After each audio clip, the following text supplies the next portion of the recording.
Greetings, adventurers. Welcome to Shores of the Silver Thrum. If you've never listened to Dark Dice before, this is a great place to start. Caitlin, Statz, and myself are co-DMs, co-narrators, and co-creators of the adventure you are about to embark on.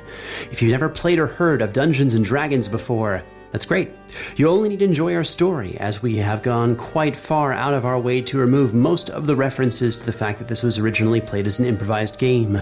The significance for you, however, as the listener, is that any character, or all of them, can die unexpectedly. And even we, the creators, do not know where the final chapter will take us. Yes, this is the season with Lily Pichu and Eric Nelson. No, Jeff Goldblum is a player in Season 2, actually. And these lovely people only agreed to play at our table because Season 1 is just that much fun. If you enjoyed this episode, you might also enjoy our prologue episode, Embark, which was released 2 weeks ago and introduces the crew of the Willow's Wake in greater detail, along with deckhands Convo and Yara. Additionally, if you have interest in bringing the Willow's Wake into your own adventures, you can find the full rules and backstory, including a fully illustrated crew manifest, on our Patreon, free of spoilers for future episodes. A link is in the show notes. A final reminder that this season is scheduled to release every other Tuesday until October, so stay subscribed and stay prepared. Only one question remains. Shalis Pace, Salis. Do you seek him? Do you seek him? Do you seek him? Do you seek him? Do you seek him? Do you seek the nameless god? You have found yourself among those who roll the dark dice. What you're about to hear happened long ago. A story brought back from the edge of oblivion, dutifully transcribed and enhanced orally to better captivate your attention. Our tale is a harrowing and collaborative one set within a world of Dungeons and Dragons. However, dissimilar to most stories of its kind, our protagonists are not fantastic heroes of legend. They do not understand what lays on the path of their fate, and they do not overcome all odds. Fear the strangers in your midst. Never play games of fate. Dark Dice, Shores of the Silver Thrum.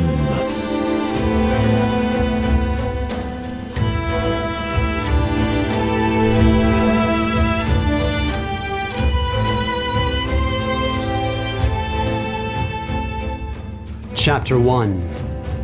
In the Willow's Wake.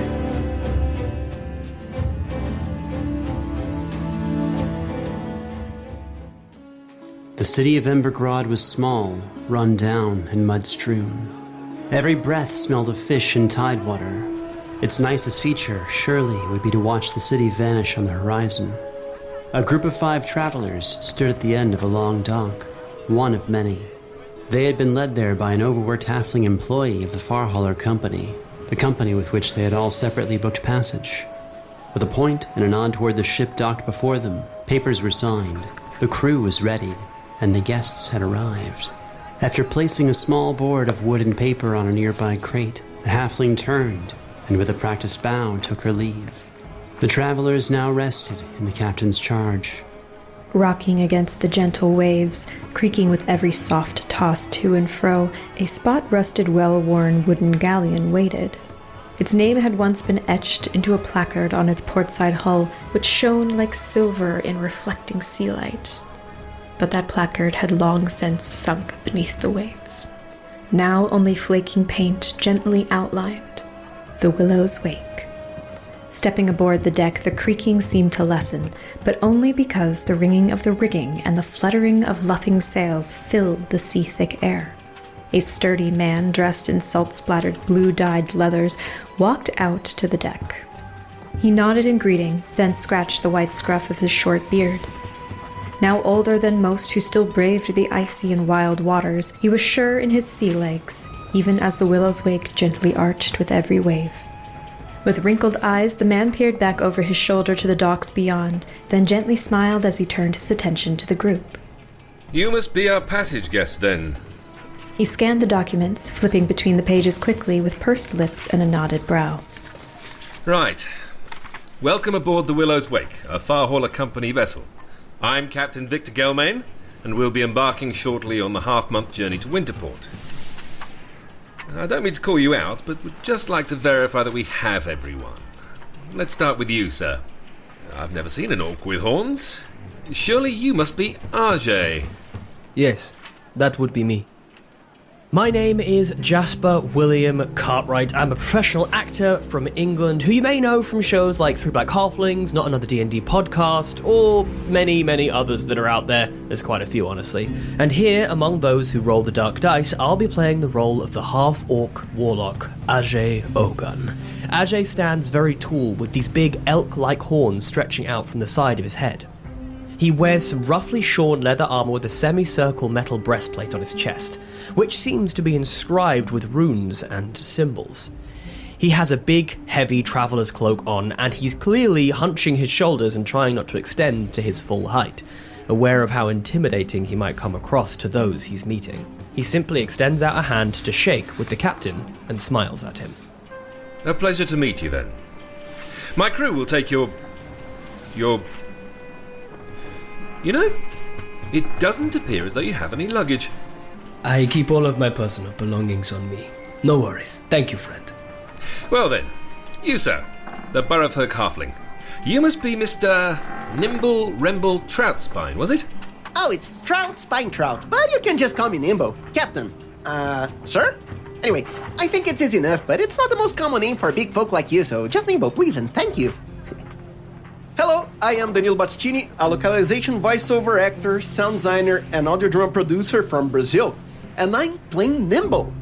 Nimbo Rembo Trout Spine Trout is a Burrowfolk ranger, a halfling folk hero. He is a friendly young man with a bag swung over his shoulder filled with clothing for different types of terrain like snow, swamp, tall grass. He is casually dressed but excited for this trip. His eyes look to and fro, glancing at the dogs and the sheep and all the new things he's never seen before. And Nimbo is a bit short, even for halflings, and he doesn't mean to, but he's quite stealthy when he moves. It looks a bit like he's been in the wilds for a while, because his hair and beard are all curly and wild, but despite this, his expression and constantly tapping feet and fingers make it clear that he's still quite a young guy. He's got these simple tattoos visible on his arms from his hands up to his shoulder, in a dark pattern that look a bit like a river, and it's supposed to be a river.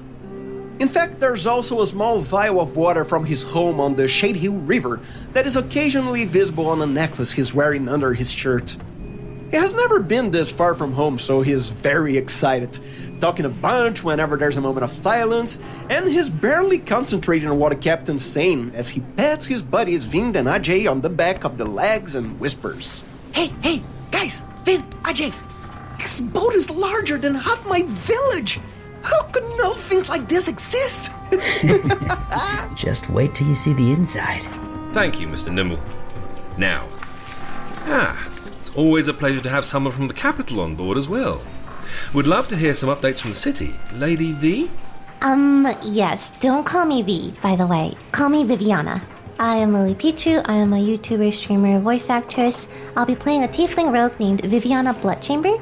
Viviana is a very tall, young, skinny tiefling, kind of like a half-human, half-devil, basically. She has long black hair that goes down to her lower back. It's thick and unbrushed, very scruffy, with stray tangles everywhere. She has light blue skin, small horns, purple eyes, and a thin tail that ends in a heart-shaped point. Her custom black leather armor gives her a bit of a gothic look. It's easy to tell from a single glance that she doesn't really want to be there. She just sort of motions to a backpack on the ground next to her that she's stuffed with traveling goods and waits for someone to pick it up.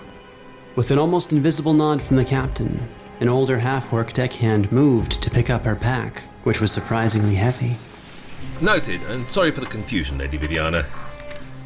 I can tell from your clothing that you're Darlarian nobility. You must be Lady Lan. Did I say that right? Yes, you did. Nice to meet you. Lan proceeds to shake the captain's hand.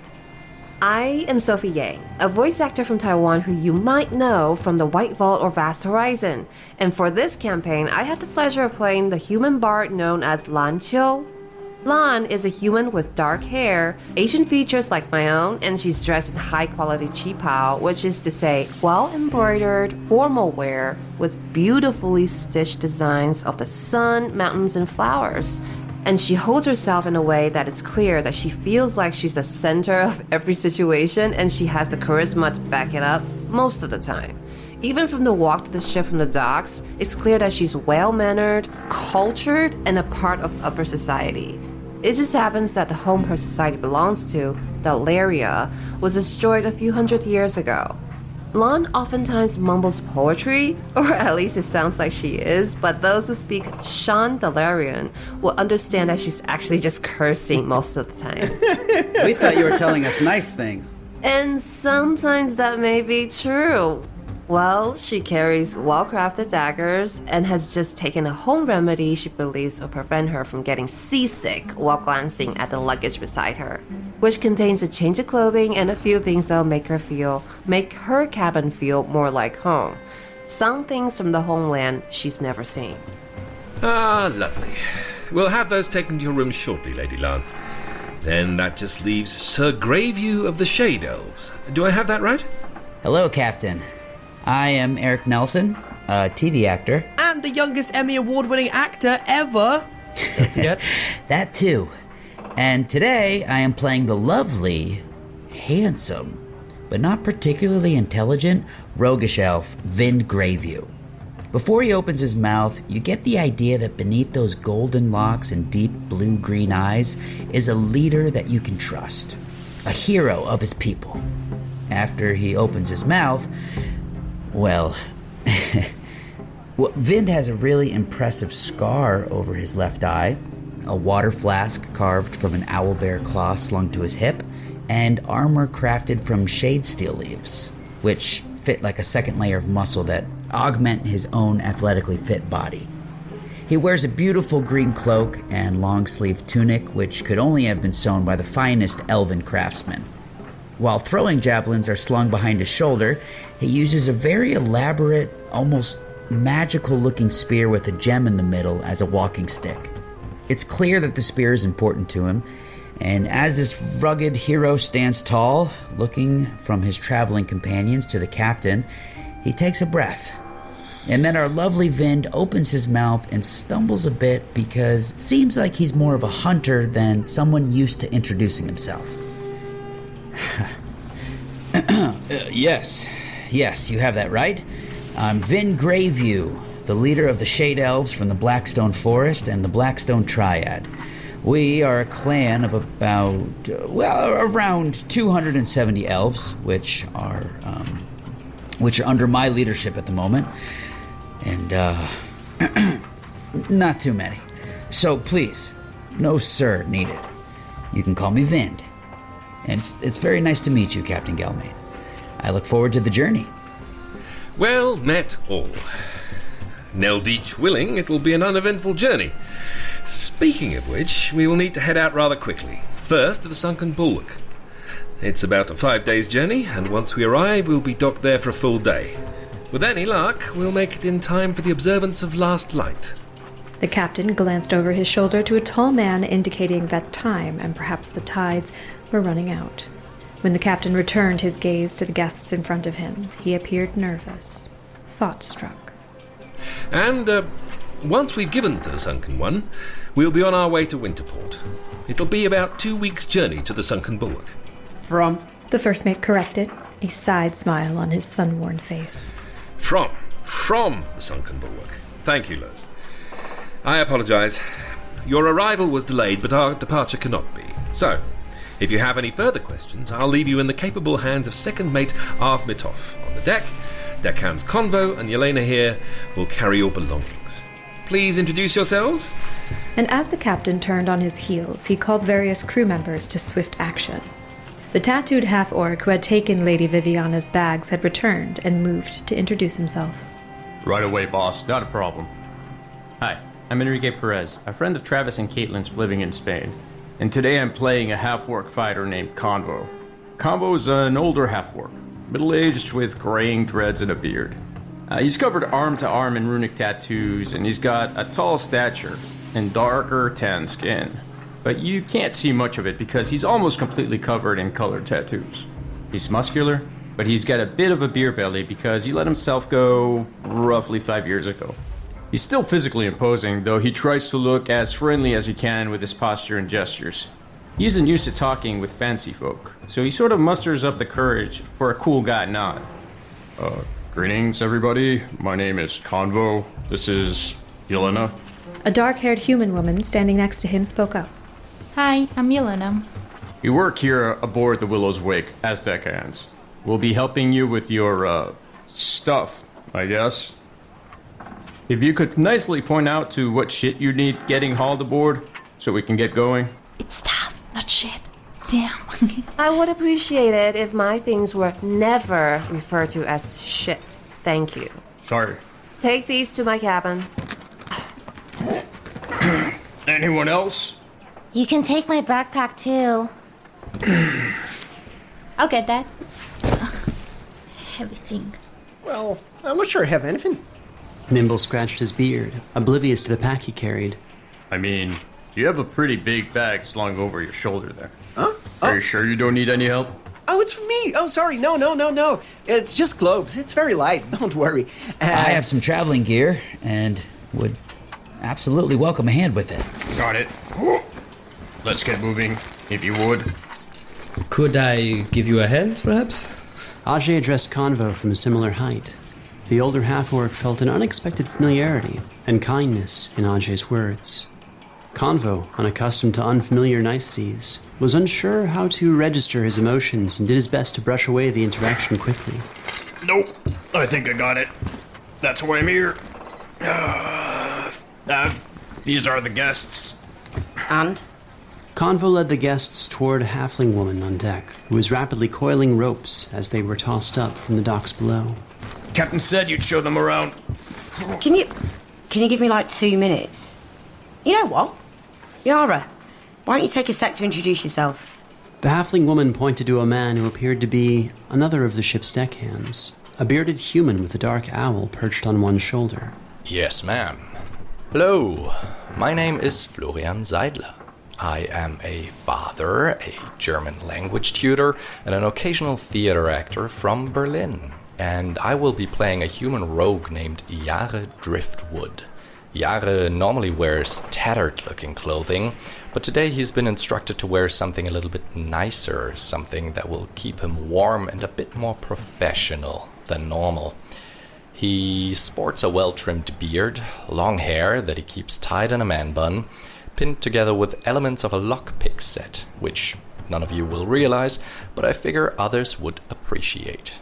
But the most notable and noticeable thing is the little owl sitting on his left shoulder. That's someone you're gonna get to know, maybe, later. And Jare, nervous at talking to the ship's guests and being suddenly put on the spot, does his best to give a polite, welcoming motion with his arms as he says, yes, of course. Jare, I'm the shipwright for this trip. If you have anything that needs fixing, just let me know. If there's anything else you need carried down to the mess hall, just leave it port side of that. For you, that's over here, the left side of the ship. Just leave it there, and our fine crew will take care of it. He glances nervously at Af for guidance, and sees that she's just not gonna give it before continuing. Nice to have you aboard. This is my friend Seely. Just stay out of her way and let her mind her own business, and she'll keep the rats away. Don't mention the rats. What? Did you mention what you're not supposed to be mentioning? Did I mention anything? I'm sorry. I mean, we gave this ship a good cleaning. We're taking care of that. Don't worry about what he's saying. We're taking care of it. Don't worry about it. Yeah, just go downstairs, man. Just go downstairs. The halfling woman abandoned her task to salvage the introduction, giving a grand bow and doing her best to be polite. And Zavos. I'm Av Mitov, second mate of the Willow's Wake. Yeah, I'm a halfling, and no, I'm actually quite tall for halflings. As you can see here today, we're in a recliner skeletal crew this expedition, meaning if you see a problem, let one of us know so we can fix it. Schnell, yeah? So, are any of you prone to seasickness? I have not been on a boat before, so we will see, I guess. Pro tip for you. Keep it out of the boat, not in the boat. What would I keep out of the boat? Whatever comes out of you. That is most encouraging. Thank you, friends. If you need a hand with anything, or if you're feeling uneasy, I'm here for you, buddy. I'm good, thank you. Viviana raises her hand to ask a question. Yeah? Please don't feel like you have to raise your hand, you're the guest here. Yeah, sorry. How's the food here? I'm starving. That's a very good question. You're from Helendria, right? Oh, the food here is great. So good. Well, they mentioned some rats earlier. They did mention the rats. Rats are not on the menu. I assure you, Viviana. Lady Viviana. Lady Viviana. Gross. There is nothing wrong with rats. Okay. No. Let me speak firsthand that Uda does a great job at cooking on the ship. By far, perhaps some of the best meals I've had on a ship so far.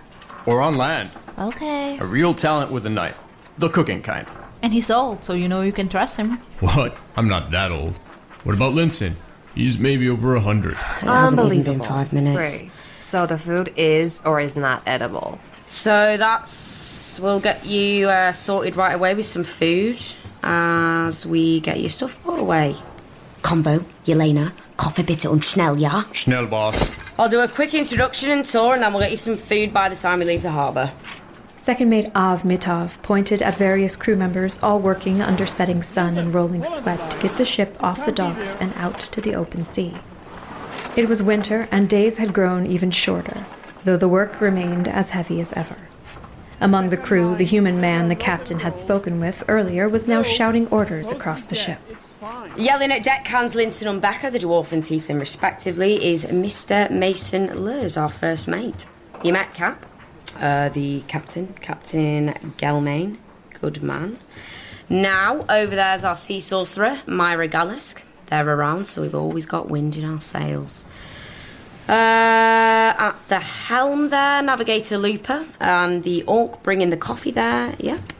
She's our ship's cook, Udar Quit. So the Willow's Wake is a lovely galleon, drawing 12 feet 9 inches. She's got over 2,200 journeys under her sails and is 178 years old. Up there is the toilet, known as the head. Back there's the captain's quarters. They're just under the helm. The other door next to the captain's quarters is our special guest quarters for Ladies Lan and Lady Viviana. The rest of you fine guests will be sleeping in the main mess with us crew just down these stairs. I'll add that you're not the only passengers on this voyage. We've got a fairly dangerous prisoner we'd like to keep isolated in our hold as well, so please, kindly, don't go there. Unless you want a scolding from Mr. Omen Page, our ship's jailer. Speaking of which, I gotta go make sure things are shipshape in the galley kitchen at the bottom of the boat and get Udar moving on that meal. So, Yara and Convo, please make sure our guests feel welcome. Grüß die Gotte. And with that, Av walked off, leaving the discomforts of public speaking in her wake. She knew well the result of her actions, and grinned a small smile at seeing the slight nervousness in Convo and Yara's eyes. Yeah, so as you guys can see, the leadership's a little bit busy in the ship as we're a small crew and such a big galleon. So if you guys have any questions, or if you guys need anything, feel free to hit me, Yelena, or Yara up. We'll do our best that we can to sort you guys out. That said, we'll grab your things and put them all down below. And outside of that, Yara, if you want to give him the grand tour, feel free. I'll be down below. By the way, Yelena, speaking of Omen, if you see him around, tell him I'm looking for him. I kind of want to ask him for a favor. Sure. Omen, you said? Omen, yeah. Convo made eye contact with Yelena and Yara, then moved to take Vin's gear below deck. However, I think Ajay, even though you said you didn't need help, will just walk with you. If you don't want help, he won't help, because he wouldn't hurt another orc's pride like that. But I think as he sort of walks alongside you, will just say, "Could I ask you a question, friend? This prisoner, what have they done?" I think it is important to know if there is a dangerous person on board. Dangerous person in what sense? I mean, anybody can be dangerous, even more so if you're stranded at sea. That is a very good political answer. I think you know what I mean. Everybody in the Willow's Wake is pretty on the level, if you know what I mean. We got some newer people in the crew. I'm actually fairly new to the ship myself. Oh, watch your horns there. Thank you. I came from another ship a little ways back, and I find myself in need of coins, so I'm trying to stretch out my sea legs a little bit. Aside of our extra guest, everybody here is quite professional. So you don't know what the prisoner is here for? It's okay if you do not know. It's not like I don't know. But you're right. And now I'm interested, damn it. Probably just stole a gold or something, but if I don't find out, it'll bug me the entire trip, so you know what? We can go ask him together later, when there's time. That would put my mind at ease as well, Convo. Thank you. Watch your head here again. Thank you. It is the horns. Every time. So, the prisoner, is he attractive? You're sneaky. When did you get here? The prisoner, attractive, yes or no? It depends on what your perspective of attractive is. It's a very relative term. Well, I want 1 through 10, give me a number. I mean, if you're into beards and into hairy folks, then very dashing. Yeah, whatever. I'll go along with you. And you can already tell that Jare is not a man of many words, but of action, because as this conversation has been going on, he's asked the guests to wait a moment, grabbed the luggage for the ladies with Yelena, brought it to their room, scurried back onto the deck, and just looks at everybody going, okay, you're still standing here. Would you like the tour of the ship now? Yes, please. Yes. That would be wonderful, thank you. Yes. And he just scurries back down the stairs and expects everyone to follow because this is how it works on the ship. Oh, Tony. mind your footing there. Yeah, happened to me yesterday. Be careful. Some of these planks are a bit old and uneven. Yara's working to fix them, but he still hasn't gotten to this section yet. Vind Greyview offered his hand and helped Lan gently up to her feet. Are you okay? What? Thank you. What a gentleman. You're very welcome. I could do that if I was a bit higher. Yeah, you're pretty short. Now. Ah, that's cool. You know, it's like they say in my village. Closer to the flowers and the fishes. Why are the ceilings so low in here? This is ridiculous. You get used to it, buddy. Don't worry about it. Come on, where's the tour? Yes. Let's get on with it. Yara, it's all yours.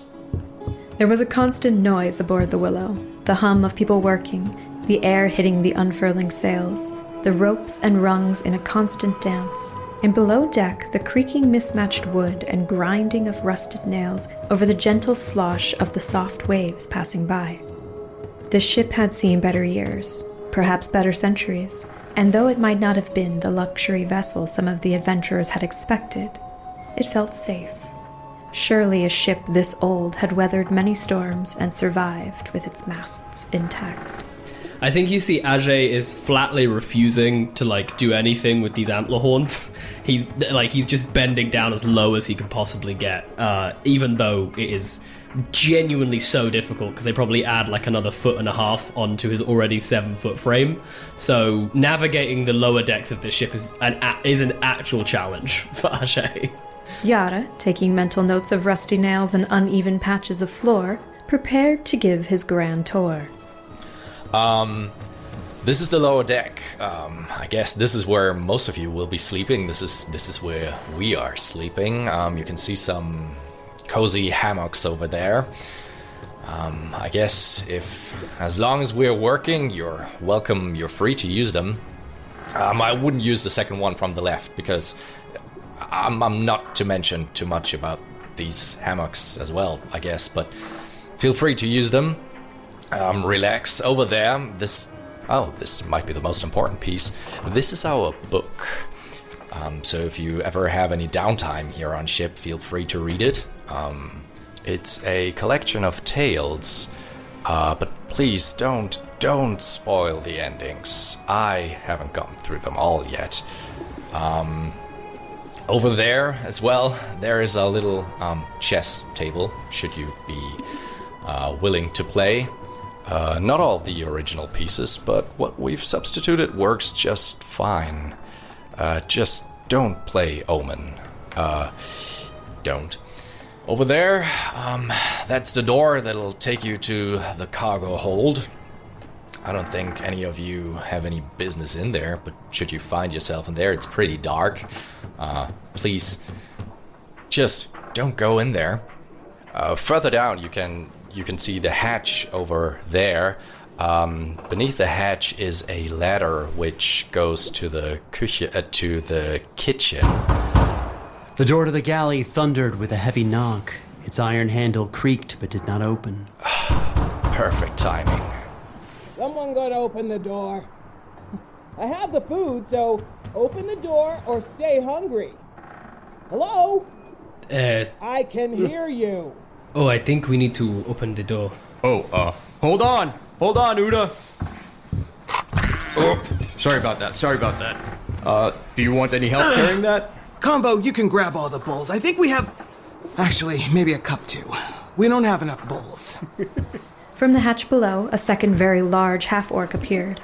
A woman carrying an enormous metal cooking pot brimming with something that filled the room with a fresh, savory aroma.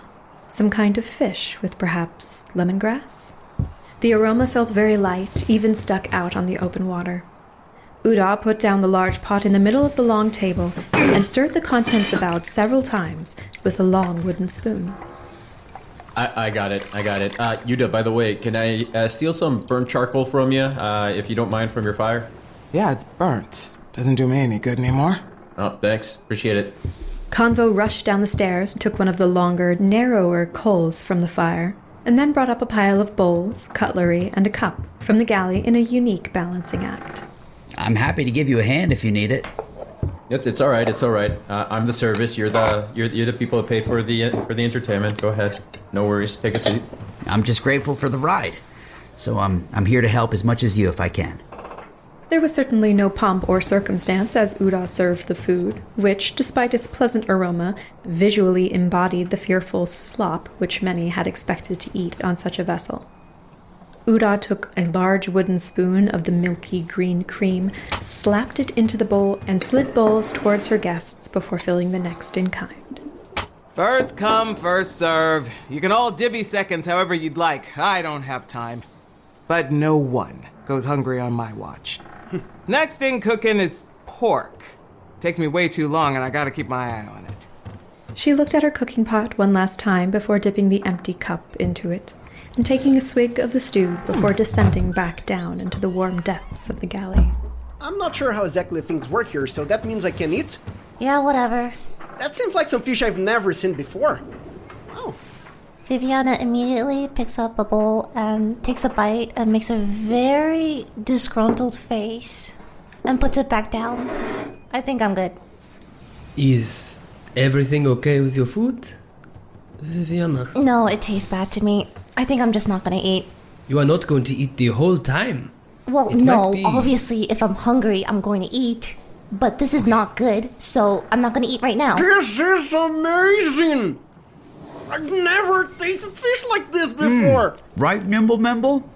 Wow. This is quite good. I'm impressed they have a true cook aboard this ship.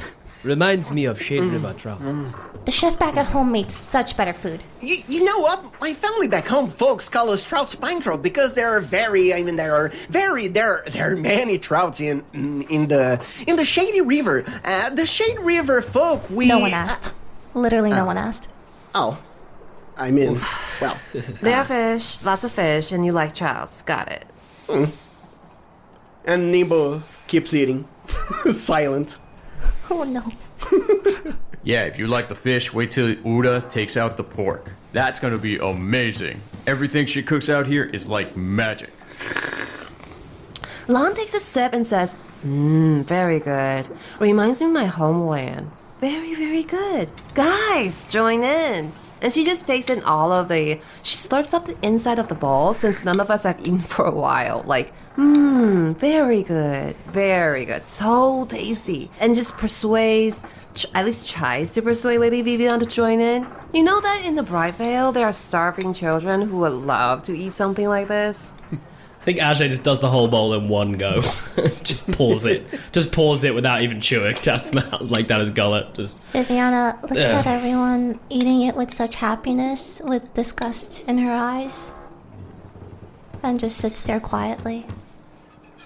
Viviana, I'm sure that you are more used to the finer taste of things.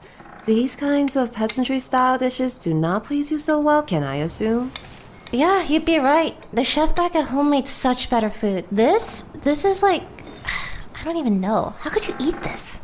I think everyone here is trying to do their best, so... Viviana, if you could choose just one food item to have on board with you right now, that would just, I don't know, tickle your fancy. What would that be? I'm just curious. A medium rare bison steak. Bison steak? I was going to see if I could perhaps do some fishing to pull you up something, maybe. I don't know, a little more buttery fish, or perhaps a little flakier of a fish. But I don't think bison will be jumping out of the ocean anytime soon. So I apologize. I won't be able to help you there, but perhaps you'll come around. Yeah, no problem, Blondie. Blondie. As all of this is happening, Yare, already having finished his bowl, of course, feeding scraps to Seely, he's saying, if you don't like the food, there's always some bread over there in the corner. We keep it. I don't know. It's stale bread, but if it tickles your fancy. No, I think I'm good. Thank you, though. Okay. So kind of feeling a little bit of frustration with the conversation that's going on. He doesn't make it very obvious, but Combo kind of scratches his forehead, kind of looks around, wanting to defend the honor of Uda's cooking, but he knows better and says, well, if you'll excuse me, I need to talk to Mr. Omen. Oh! You guys are more than welcome to join me when you're done eating and such. Yara, can you mind going on with the tour? I got some shit to do in the hold. If you wouldn't mind waiting a second, and he takes Canvo to the side. Whoa, no. I'm sure you got it. You know this shit better than anyone else, and I got shit to do. Sorry. And Combo just books it out and leaves Yara stranded there. Okay. Aren't we in the middle of a meal? Yara, what's going on? Yara, that was a strangely odd exit. Is everything okay? Yeah. Well, we're in the middle of a meal, aren't we? Do crew members not take time to enjoy their meals? Yes. Well, you may not have noticed, but we're already at sea, and I'm sure everyone is a bit busy. But it was a bit weird, even for him. Well, then again, I'm sorry to say, we're the crew, a rather tactical crew, and when we have things to take care of, we must tend to them quickly. I don't mean to worry any of you, but he probably had some preparations because we have a lot going on. I mean, just last night, and again, I don't mean to scare you, we heard some reports of sea sirens around these parts, and as you may be able to tell, that could potentially cause some problems. So, if I could just ask that all of you, as soon as night falls, just maybe stay inside. At least for this night, just until we're well far out on the open waters. Then they shouldn't be a problem at all. And again, they shouldn't be a problem to begin with. Not with our sea sorcerer, or our hearty cook, or Convo, or our second mate Av. Let me tell you, you really don't want to see her bad side. And again, don't worry, it's just a precaution. Maybe he's closing something up in one of the holds, or getting earwax, or something. It is funny. So, don't worry. Plus, stay indoors tonight, but don't worry. Absolutely. Yes, no reason to worry. Just don't roam around on deck soon as the moon shows up. I've only read about them in books back at home. They're real? Well, standing in front of you, I feel like this is proof enough that I haven't run into them as well. I have only heard about them. I have only heard about what they will do to you if you... And what will they do? That is awesome. What will they do to us? I mean, sirens, that sounds like... I'm not sure, something They sing? Do they tell stories? Do they tear us apart? Oh yeah, they sing lullabies to you. That sounds scary, but that's awesome. Lullabies is a very diplomatic description of what they will do to you. I feel like most of you are still eating or but I'm saving trying room for to more. eat. There isn't much time left until sunset. Yare? Jahre, yes. Yaru? Sorry, can you repeat that? That will do. Jahre. Jahre. is the name. Yare, so you're telling me at night there's a chance that I could see sirens if I'm looking out, right? Well... That is so cool. That is awesome. The shadow of the second mate loomed over Yara, who felt the heavy presence of Av's evil eye. No sirens, no rats. He turned just in time to see her finger cross her neck as she scowled at him from beyond a hatch before passing from view. Ship policy tells me to not recommend seeing the sirens. This is not a siren watching tour. So please stay on the deck at all times. Sorry, yeah, I during forgot. night. This is a fish eating tour. Whatever. So if we have to stay in here during nights, I mean, I sure would like to go upstairs now. I mean, I know there's much water, but there's a lot to see, so if you don't mind, I'll take my leave. Absolutely. See you. And Nimbo starts going up the stairs. Wait, there's still the pork. I'm still waiting on the pork. I believe the pork is a long roast pork. It will be for tomorrow, not today. Oh. Huh. So, okay, just really quickly. The one thing we were all told not to do, but said that we all wanted to do, was meet the prisoner? Not all of us, though, I have to say. Not all of us requested to. Okay, well, then who would actually like to head to the hold to meet, or try to meet the prisoner? Me. Okay, so show of hands real quick so I can... Me. I'm raising my hand. So me, Viviana, and Ajay. Great. So let's go find Convo and have an adventure. He's just past that door. Good luck. Beyond the door, mere moments prior, Convo spoke with Mr. Omen Page, a human with an ever-present scowl and short curly beard. So, what's your offer? Tell you what, Omen. I know you don't like this gig, and I'll do you a favor. I know that guy gives you the creeps. Hell, he gives me the creeps. If you could get some parchment from the captain's quarters or from somewhere else, I'll take the first shift off your shoulders. Joke's on you, I always got paper. Oh, that's just what I need. Ha! Omen passed Convo a page torn from the ship's singular book. The piece was part of a titled page, so it was mostly blank, save for the intimidating block letters across the top section, which read, Rive and the head of the Shield Queen. I was wondering if somebody wiped their ass with this. Well, that's a shift of sleep for me. And I just kind of fold it and put it away in my pocket. Enjoy your shift, loser. Don't mind if I do, man. Don't mind if I do. I think as Mr. Omen walks out and Ajay walks in, Ajay will stop and be like, "Are you Mr. Omen? Because Convo was looking for you." Yes, we've spoken. Sap just needed some paper. Ah, okay, good. He asked me to keep an eye out for you. So. Who are you? My name is Ajay Ogan. Pleasure to meet you. Good, yeah. Are you on the crew? Are you a new crew member? No. But I can help, if that is possible. Well, then you shouldn't go into that room.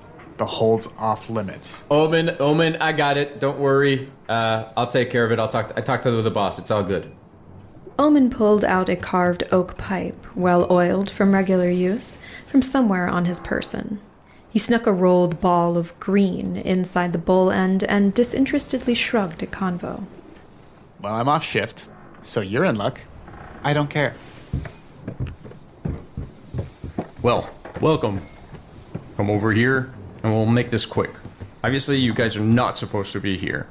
But you wanted to take a peek at our prisoner, and it's better you do it with some supervision than try to sneak in here at a different time during the voyage. So behold, ye old prisoner. Convo indicated inward toward the middle section of the cargo hold.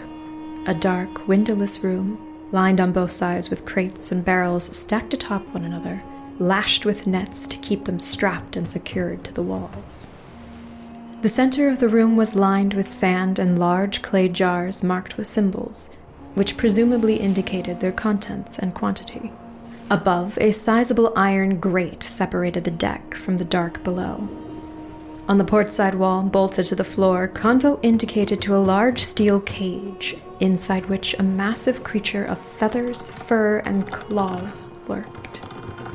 It scratched outward, bored, giving a low inward grumble as it looked around for something to eat.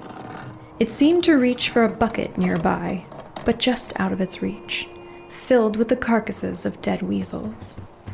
That is so cool. What's his name? It doesn't have a name, and you guys never saw it. You guys can go about your way now. Have a nice day.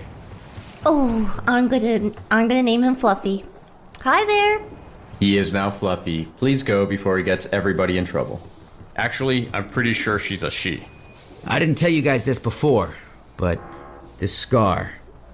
You see this? This scar over my left eye? It was actually given to me from a rather intense battle that I had with an owlbear in the forest some years ago. Seeing this one, it brings me back to that moment. Yeah, owlbears can be vicious animals. Surely there must be a strong reason to have such a creature on a boat. I mean, should it not be sedated? Further confined? Yes, well, Fluffy will stay here, in the cage. You guys can go back to the mess. Okay, one more question. How did she get here? Viviana takes out a notebook and starts writing. All right, you gotta write this down because this is a secret. Very carefully. Now go. She puts the notebook away and stomps upstairs. Thank you. And after he ushers them out, Convo closes the door behind them and sits down. Kinda looks at the owlbear and tosses it a weasel. Yeah, you're a fearsome fella, aren't you? He pulls out the little piece of paper and the little piece of charcoal and starts scribbling and scratching and sketching the owlbear. After downing its meal of fur, bones, muscle, and innards, the owlbear began to settle down as Convo sat back to draw. Yet just beyond the cage of the owlbear, pressed up against the opposite side of another connected cage, was the actual prisoner. A bearded man seated on the floor in meditation, cast in dark, silent as still water, and filled with thoughts of chaos. Dark Dice, Shores of the Silver Thrum, Chapter 1, In the Willow's Wake. Created by Travis Vengroff and K.A. Statz. Featuring Jeff Goldblum as Balmer, Lily Pichu as Viviana Bloodchamber, Eric Nelson as Vind Greyview, Jasper William Cartwright as Ajay Ogun, Danilo Battistini as Nimble Remble Tratzbein Trout, Florian Seitler as Yara, Enrique Perez as Convo, Sophie Yang as Lan, K.A. Statz and Travis Vengroff as co-Dungeon Masters, and featuring the voices of Kira Baxendale, Karine Kromfli, Lika Khukhashvili, Chris Lurs, Daria Ullman, and Marisha Tepera. This episode was produced and edited with sound design by Travis Vengroff, with dialogue editing assistance by Kayla Shu, additional sound design, mixing and mastering by Dane Leonardson, transcriptions by Xian Francois, and executive producers Dennis Greenhill, Carol Vengroff, AJ Punkin, and Maico Villegas. This episode features music by David Wise, Stephen Malin, and Travis Vengroff. To support this production and get access to bonus releases, music, world lore, art, and early access to future adventures and D&D materials, please join our Patreon at patreon.com/Fool and Scholar. This is a Fool and Scholar production. Thank you for listening.